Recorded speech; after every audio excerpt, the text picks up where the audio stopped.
Това и твоите клиенти. Поиски своята безплатна. Свобода Атанасова.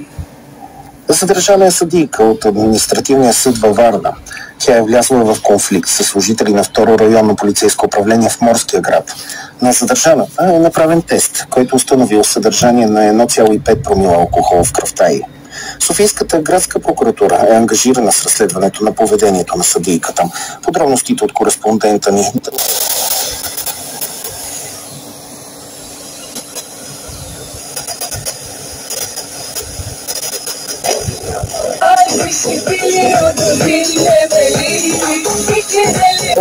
По разследването. Стана ясно, че съдийката е била в редовен отпуск и от административния съд не са знаели за случилото се. До сега тя никога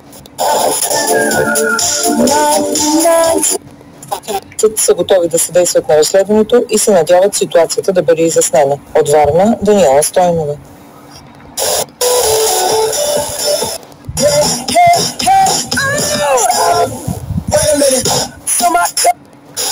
Продължава разследването на жестокото убийство в петък на 41 годишна българка от бивши съпруг, който също е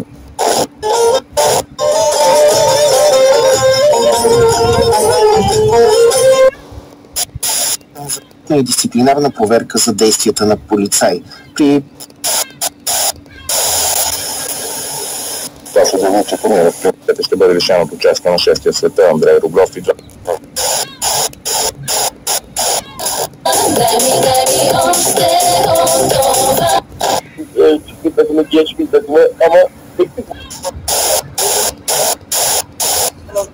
където 48-годишният мъж е настанен под полицейска охрана с леки наранявания.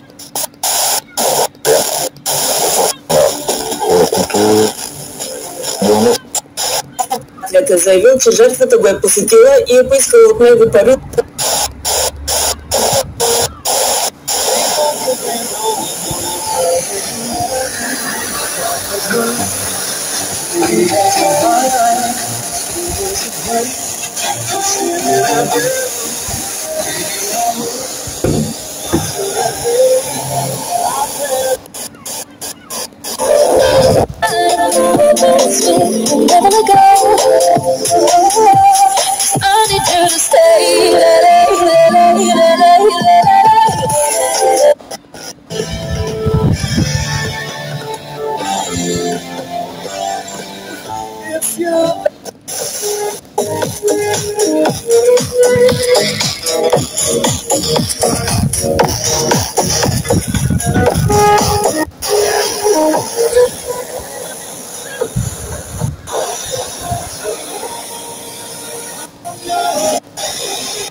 До минус 30% Модиво.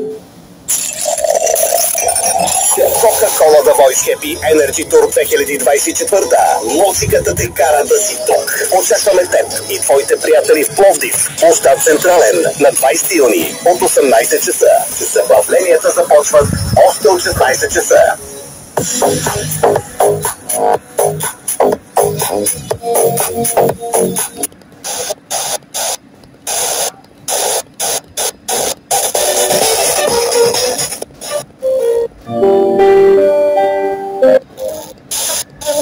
için yurt genelinde 68.655 kilometre yol ağında önlemler alındı.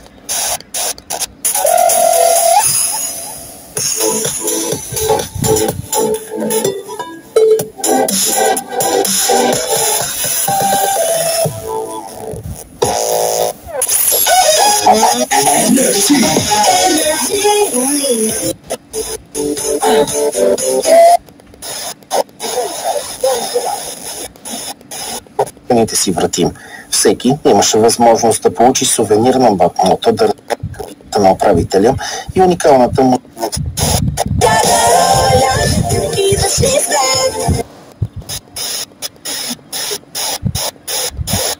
Само трябва да разбираме, че Пески е това, което е главно с силата на нашата слабост. С това самите средства, а лихвите от тях